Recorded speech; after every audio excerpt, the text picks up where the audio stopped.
beleza?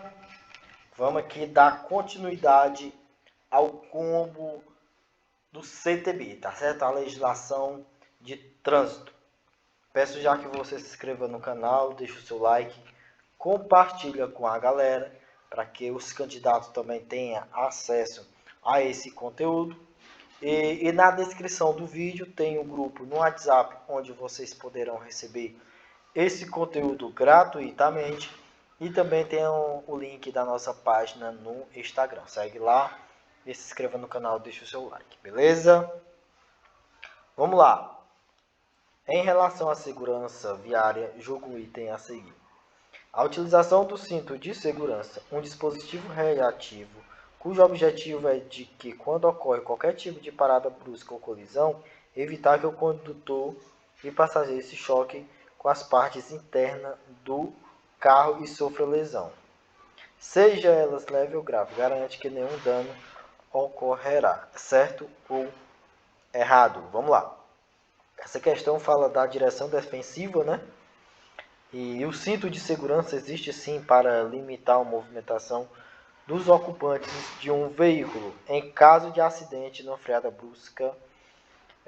Freada brusca, nesse caso, o cinto de segurança impede que as pessoas se choquem com as paredes internas do carro. Só que a questão se torna errada justamente por conta desse finalzinho aqui, ó.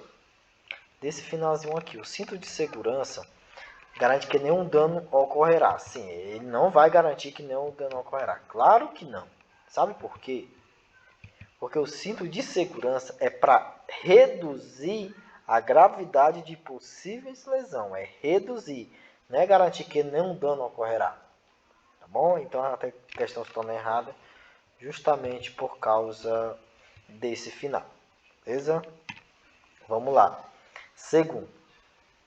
Em relação à segurança viária, julgo o item a seguir. Todo evento não premeditado de que resulte dano em veículo ou em sua carga e ou lesão em pessoa ou animal ou animais, em que pelo menos uma das partes esteja em movimentação nas vias terrestres ou em área aberta ao público, é considerado acidente de trânsito, certo ou errado? Pessoal, essa questão vai se tornar certa. Sabe por quê? Porque todo evento que resulte em dano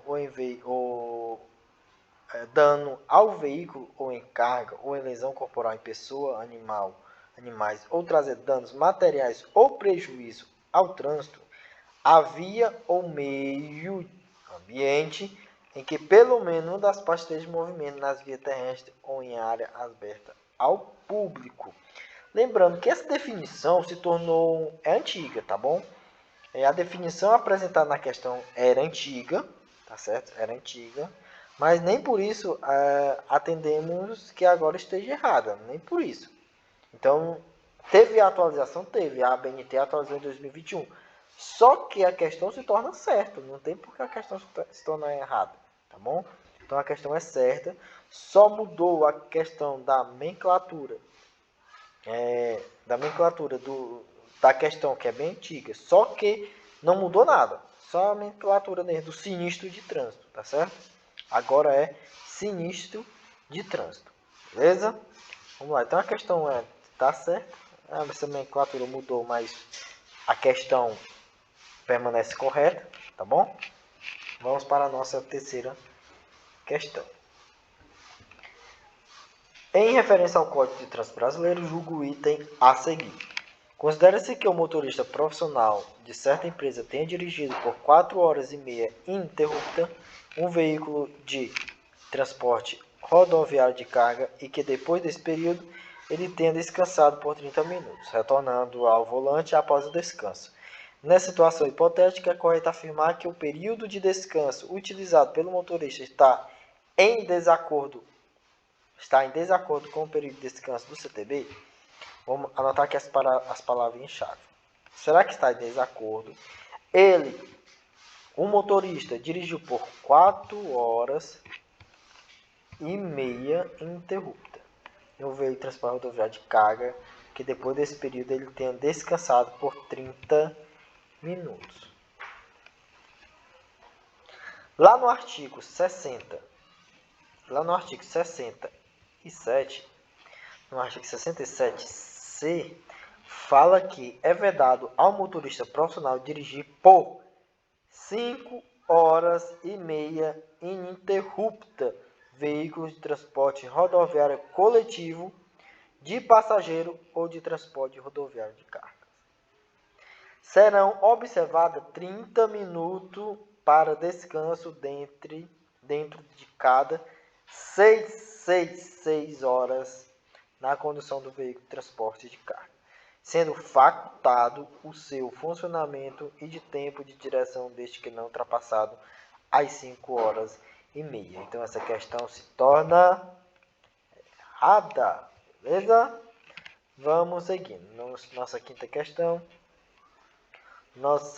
questão fala que em relação aos crimes de trânsito, assinale a opção correta. O item A. A suspensão ou a proibição de se obter a permissão ou habilitação para dirigir veículo automotor não pode ser imposta cumulativamente com as outras penalidades. B. No caso de homicídio culposo na direção de veículo automotor, a prática desse crime em faixa de pedestre ou em calçada configura-se circunstância agravante. C. No caso de lesão corporal culposa na direção do veículo automotor, a circunstância de o agente conduzir o veículo com capacidade psicomotora alterada em razão de influência de álcool ou de outra substância psicoativa que determine dependência constitui causa especial de aumento de pena. D. Em qualquer fase da investigação ou da ação penal, havendo necessidade para a garantia da ordem pública, o juiz poderá, com mediante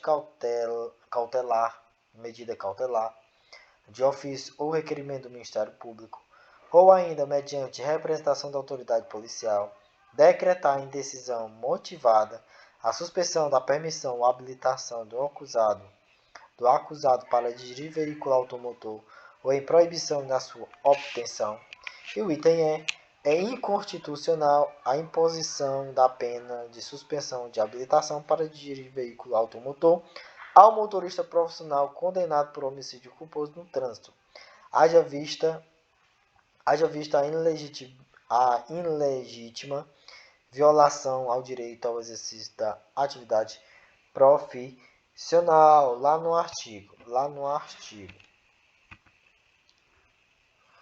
294, onde vocês vão dar uma lidazinha, vocês vão observar, né? Em qualquer fase da investigação ou da ação penal, havendo necessidade para a garantia da ordem pública,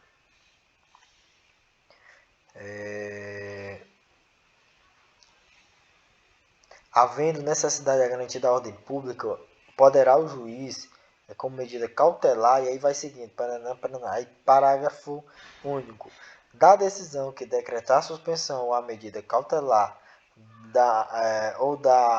que indeferir o requerimento do Ministério Público, caberá recurso em sentido estrito, sendo sem efeito suspensivo. Pessoal, a banca só fez copiar e colar, Ctrl C, Ctrl V, só fez colar e copiar o artigo 294 do CTB. Aí dá uma olhadinha lá nesse artigo, aí vocês vão entender melhor, beleza? Vamos seguindo. Nossa sexta questão. Carlos sabia que Federico era inabilitado para dirigir veículo automotor. Apesar disso, entregou a Federico a chave de seu carro para que ele dirigisse o veículo até o mercado próximo. No caminho, Federico foi parado em uma blitz, momento em que os policiais constataram que ele não era habilitado. Nessa situação, Carlos responderá: A. Pelo crime de tentativa de entrega de direção de veículo automotor à pessoa não habilitada, tendo em vista que tal conduta poderia ter resultado em situação de perigo concreto. B. Pelo crime de entrega de direção de veículo automotor à pessoa não habilitada na forma consumada, haja vista que o crime é de perigo abstrato. C. Por nenhuma conduta, respondendo Federico pela conduta de dirigir veículo automotor sem habilitação. D, por nenhuma conduta, assim como Federico. E E, por nenhuma conduta, respondendo Federico por perigo para a vida ou a saúde de outrem. A questão trata sobre os crimes de trânsito, mais precisamente o crime de entregar a direção de veículo automotor a quem não pode dirigir. Esse artigo está lá no 300, tá lá no 310, aí vocês podem dar uma lidazinha lá nesse artigo 310, tá bom? Se Carlos sabia que Federico não era habilitado, e mesmo assim passa a ele a direção do seu veículo automotor, comete crime lá no artigo 310, como já falei. Aí no 310 fala o quê?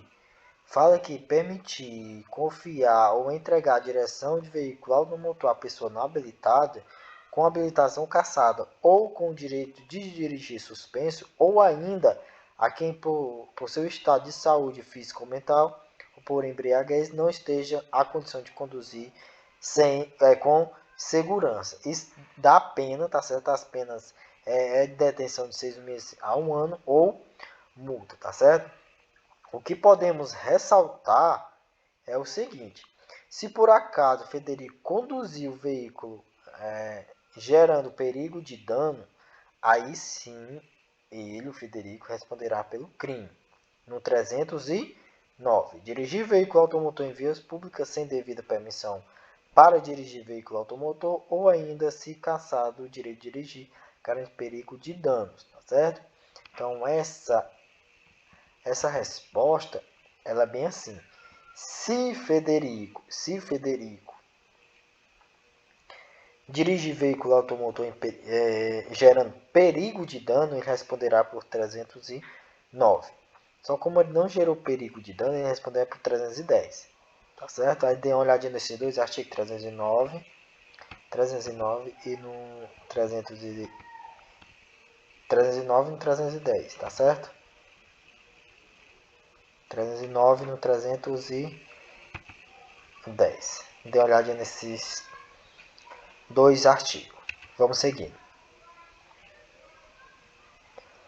Na condução de um automóvel é permitido que ao motorista efetuar a troca de luz baixa e alta de forma intermitente e por curto período de tempo, com o objetivo de advertir outro motorista da A. Intenção de ultrapassar o veículo à sua frente. B. Existência de barreira eletrônica. C. Proximidade do posto policial. D. Presença de barreira policial. E E. Necessidade de redução da velocidade. Essa troca de luz, pessoal, de forma intermitente, indica a intenção de ultrapassar o veículo que segue à frente, ou ainda indicar a existência de risco de segurança para os veículos que circulam no sentido contrário, tá certo? Todos os demais itens apresentar em situações o que a utilização desta sinalização não é permitido, tá certo?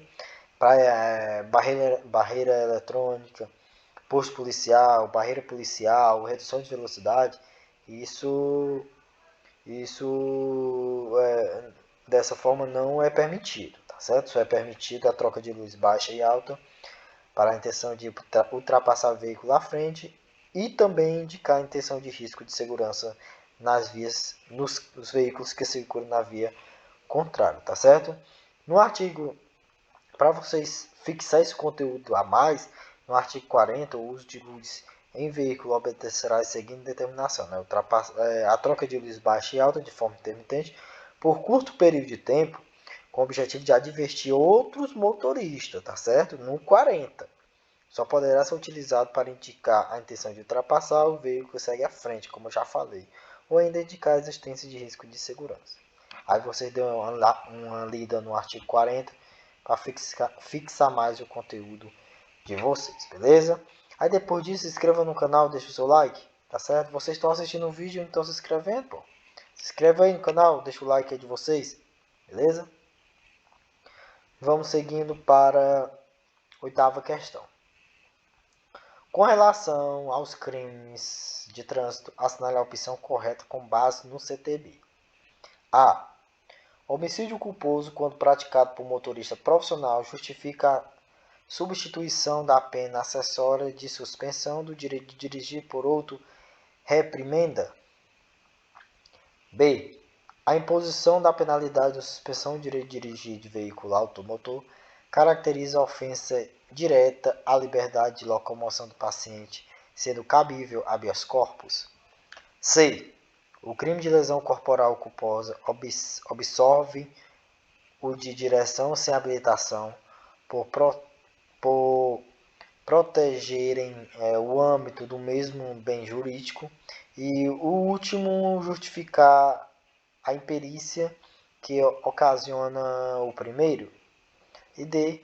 A alteração legislativa proibiu a conversão de pena privativa de liberdade em pena restritiva de direito quando ocorre crime de homicídio culposo. E é o crime de embriaguez ao volante e o de lesão corporal culposa são autônomos, não sendo a primeira fase de preparação ou de execução para a prática do segundo. Lembrando que vocês vão estar um pouco confuso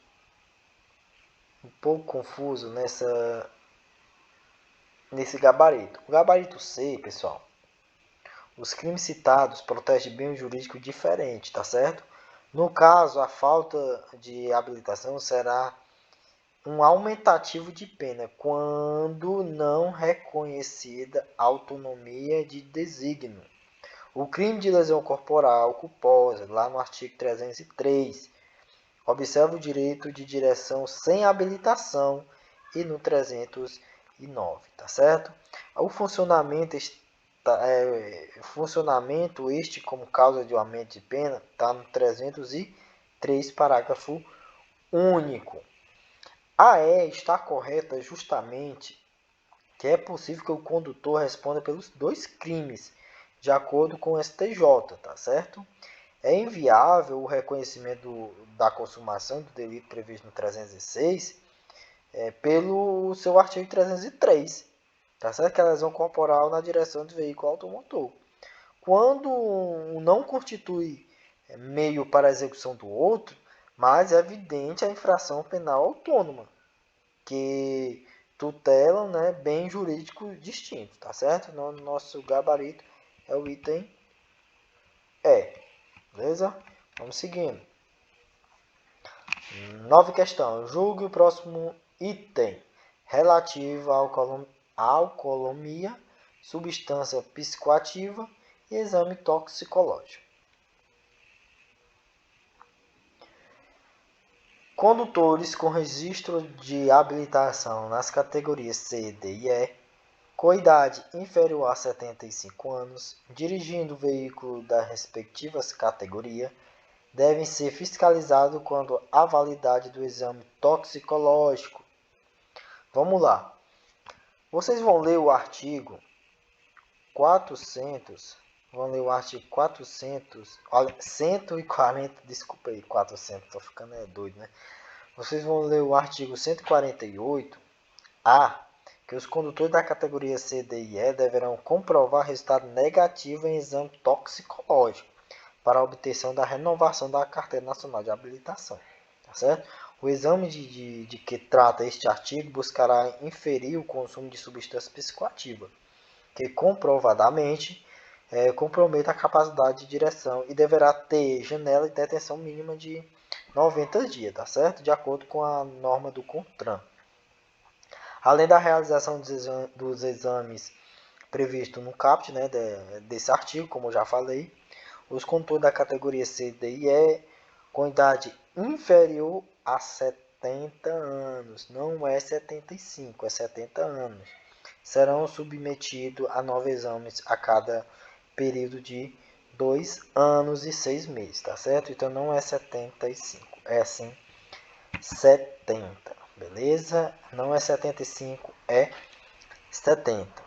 Logo o gabarito está errado. Décima e última questão.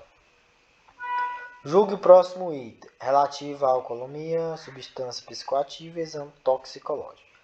Caso o etilômetro não esteja disponível no momento da fiscalização, esta deverá ser efetuada considerando-se a presença de um conjunto de sinais de alteração da capacidade psicomotora. Aí vocês vão ler o artigo 432, vocês vão fixar mais o conteúdo de vocês, tá certo? Lembrando que não é um artigo, é resolução. Se eu falei anteriormente, me desculpe, não é artigo, é resolução. A resolução do CONTRAN de 432. E vocês vão ler também o CTB, né, que traz diversos meios de constatação da embriaguez, sendo que deverá ser utilizado preferencialmente o etilômetro, né? Só que além do etilômetro pode-se ser constatada a embriaguez por outros meios, né?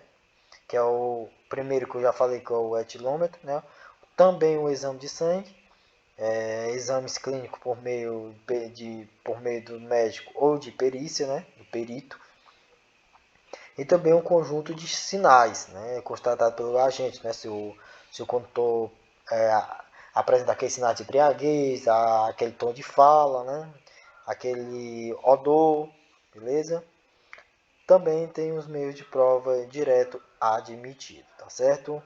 Então essa questão se torna certíssima, se torna certa, justamente porque se não tiver o etilômetro, né, disposto na fiscalização, esta deverá ser efetuada considerando a presença do conjunto de sinais, todos esses sinais que eu falei para vocês, beleza?